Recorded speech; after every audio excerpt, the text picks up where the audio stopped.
Hi guys and welcome to my channel. நம்ம இன்னைக்கு வீடியோல HVDC சிஸ்டத்தினுடைய பிரின்சிபலை பத்தி தான் பார்க்க போறோம். இந்த HVDC சிஸ்டத்தினுடைய பிரின்சிபல் அண்ட் இது எதனால HVDC சிஸ்டத்தை வந்து நம்ம யூஸ் பண்றோம் அப்படின்றத பத்தி தான் நம்ம இன்னைக்கு வீடியோல பார்க்க போறோம். ஃபர்ஸ்ட் வந்து பாத்தீங்கன்னா நம்ம பவர் ஸ்டேஷன்ல இருந்து வருவோம். பவர் ஸ்டேஷன்ல பாத்தீங்கன்னா இப்போ ஏசியை வந்து ப்ரொடியூஸ் பண்ணுவாங்க. ஏசி அப்படின்னா ஆல்டர்னேட்டிங் கரண்ட், டிசி அப்படின்றது டைரக்ட் கரண்ட். பவர் ஸ்டேஷன்ல மேக்ஸிமம் வந்து ஏசி கரண்ட் தான் ப்ரொடியூஸ் பண்ணுவாங்க. நம்ம வீட்டில் யூஸ் பண்ணக்கூடியது பாத்தீங்கன்னா ஏசி. பட் எதனால இந்த ஏசியை வந்து நம்ம டிசியை கன்வெர்ட் பண்ணி திருப்பியே அந்த டிசியை ஏசியை கன்வெர்ட் பண்ணி நம்ம வீடுகளுக்கு கொடுக்குறோம் அப்படின்றத பத்தி தான் நம்ம இன்னைக்கு வீடியோல பார்க்க போறோம். இந்த HVDC டிரான்ஸ்மிஷன் சிஸ்டத்தினுடைய பேசிக் பிரின்சிபல் அப்படின்னு பாத்தீங்கன்னா பவர் ஸ்டேஷன்ல ஜென்ரேட் பண்ணக்கூடிய ஏசி கரண்ட்டை வந்து டிசியா நம்ம மாத்துறோம். திருப்பியே அந்த டிசியை வந்து டிரான்ஸ்மிட் பண்றோம். டிரான்ஸ்மிட் பண்ணதுக்கு அப்புறம் நமக்கு ஒரு குறிப்பிட்ட டிஸ்டன்ஸுக்கு அப்புறம் அந்த டிசி கரண்ட்டை திருப்பி ஏசியா மாத்துறோம்.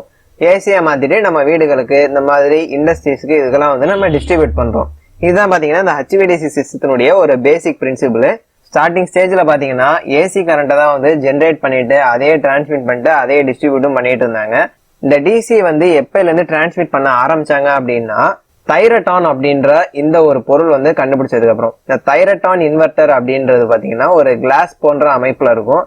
இது வந்து பாத்தீங்கன்னா என்ன பண்ணுவோம் அப்படின்னா கிடைக்கக்கூடிய டிசி கரண்ட் வந்து ஏசியா கன்வெர்ட் பண்ணி தரும். அண்ட் அதே மாதிரி பாத்தீங்கன்னா மெர்குரி ஆர்க் ரெக்டிஃபயர் அப்படின்ற ஒரு காம்பனன்ட் இருக்கு. இதுவும் பாத்தீங்கன்னா இந்த ப்ளூ கலர்ல ஒரு கிளாஸ் போன்ற அமைப்புல இருக்கும். இப்ப நீங்க பாத்துட்டு இருக்கிறது வந்து ஒரு 3 phase மெர்குரி ஆர்க் ரெக்டிஃபயர். இது வந்து பாத்தீங்கன்னா கிடைக்கிற ஏசி கரண்ட்டை வந்து டிசியா கன்வெர்ட் பண்ணி தரும்.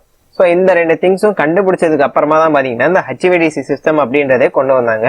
இப்போ இதனுடைய பேசிக் பிளாக் டயக்ராம் பாத்தீங்கன்னா இந்த மாதிரி தான் இருக்கும். இந்த இடத்துல பாத்தீங்கன்னா ஆல்டர்னேட்டர் அப்படின்றது பவர் ஸ்டேஷன் எடுத்துக்கலாம். அந்த பவர் ஸ்டேஷன்ல பாத்தீங்கன்னா டிரான்ஸ்ஃபார்மருக்கு வந்து ஃபர்ஸ்ட் கொடுத்துருவாங்க.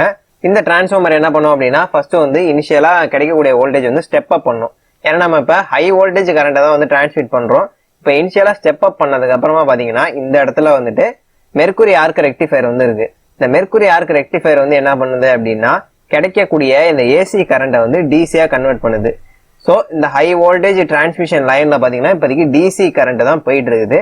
திருப்பியும் நமக்கு ரிசீவிங் எண்டு, அதாவது நம்ம வீடுகளோ இல்ல வந்து இண்டஸ்ட்ரீஸ் இருக்கு அப்படின்னா அந்த இடத்துக்கிட்ட வந்து பாத்தீங்கன்னா இந்த இடத்துல வந்து தைரட்ரான் இன்வெர்டர் வந்து யூஸ் பண்ணிருக்காங்க. இந்த தைரட்ரான் இன்வெர்டர் வந்து என்ன பண்ணும் அப்படின்னா கிடைக்கக்கூடிய ஹை வோல்டேஜ் டிசி கரண்ட்டை வந்து ஏசியா கன்வெர்ட் பண்ணி தரும். அந்த ஏசியை கொண்டு போய் டிரான்ஸ்ஃபார்மர், அதாவது வந்து இந்த டிஸ்ட்ரிபியூஷன் சைடு இருக்கிற டிரான்ஸ்ஃபார்மர் பாத்தீங்கன்னா ஒரு ஸ்டெப் டவுன் டிரான்ஸ்ஃபார்மர்.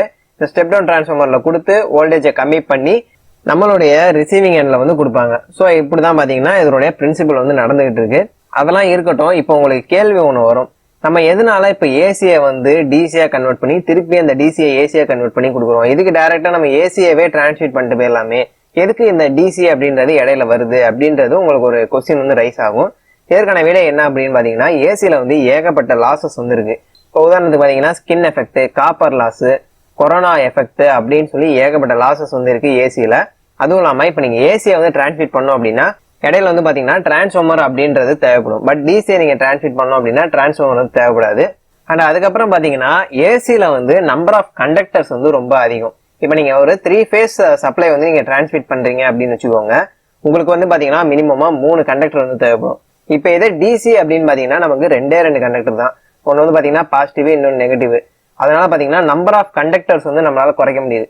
இப்போ ஒரு 300 கிலோமீட்டருக்கு நம்ம வந்து எலக்ட்ரிசிட்டியை டிரான்ஸ்மிட் பண்றோம் அப்படின்னு வச்சுக்கோங்க, நமக்கு இதே ஏசிக்கு வந்து பாத்தீங்கன்னா 300 கிலோமீட்டருக்கான அந்த டிரான்ஸ்மிஷன் லைன் வந்து நமக்கு வேஸ்ட் ஆகும். பட் இதே டிசில வந்து பாத்தீங்கன்னா அந்த 300 கிலோமீட்டருக்கான டிரான்ஸ்மிஷன் லைன் நமக்கு சேவ் ஆகுது. ஸோ நம்பர் ஆஃப் கண்டக்டர்ஸ் வந்து பாத்தீங்கன்னா ஏசில வந்து அதிகம், டிசில வந்து கம்மி. அதே மாதிரி இப்ப எத்தனை நம்பர் ஆஃப் கண்டக்டர்ஸ் இருக்கோ அந்த கண்டக்டர்ஸை வந்து நம்ம ஒரு குறிப்பிட்ட டிஸ்டன்ஸ் கேப் விட்டு வைக்கணும். இப்போ ஒரு கண்டக்டர் இங்க இருக்குன்னா இன்னொரு கண்டக்டருக்கு ஒரு குறிப்பிட்ட கேப் டிஸ்டன்ஸ் வந்து வைப்பாங்க. அதை வந்து இன்சுலேஷன் அப்படின்னு சொல்லுவாங்க. அதாவது குறுக்க வந்து ஏர் தான் இருக்கும், அந்த ஏர் தான் வந்து ஒரு இன்சுலேட்டிங் மீடியமா வந்து ஆக்ட் ஆகுது. இப்ப இதே பாத்தீங்கன்னா இந்த டிசி டவருக்கு வந்து நமக்கு அந்த பிரச்சனை கிடையாது. ஏன்னா இப்ப ஏசியில வந்து நம்ம அதிகமான கண்டக்டர்ஸ் வந்து யூஸ் பண்றதுனால அந்த கேப் வந்து நம்ம லெவல் பண்ணி கரெக்டா வைக்கணும். இப்ப இதே நீங்க ஏசிய டிஸ்ட்ரிபியூஷன் சைடு வந்து பாத்தீங்கன்னா அதுக்கு நியூட்ரல் அப்படின்ற இன்னொரு டிரான்ஸ்மிஷன் லைனும் தேவைப்படும். பட் இதே டிசிக்கு வந்து அந்த மாதிரி கிடையாது. ஸோ இந்த மாதிரியான காரணங்களால தான் பாத்தீங்கன்னா இந்த HVDC சிஸ்டத்தை வந்து நம்ம யூஸ் பண்ணிட்டு இருக்கோம். அண்ட் இதெல்லாம் தான் பாத்தீங்கன்னா இந்த HVDC சிஸ்டத்தினுடைய பிரின்சிபல் அண்ட் அதனுடைய அட்வான்டேஜஸ். ஸோ இன்னைக்கு நம்ம பார்த்த இந்த வீடியோ உங்களுக்கு பிடிச்சிருந்தது அப்படின்னா லைக் பண்ணுங்க. அண்ட் இன்ஃபர்மேட்டிவா இருந்துச்சு அப்படின்னா உங்க ஃப்ரெண்ட்ஸ் கிட்ட ஷேர் பண்ணுங்க. மறக்காம நம்ம சேனலை சப்ஸ்கிரைப் பண்ணுங்க.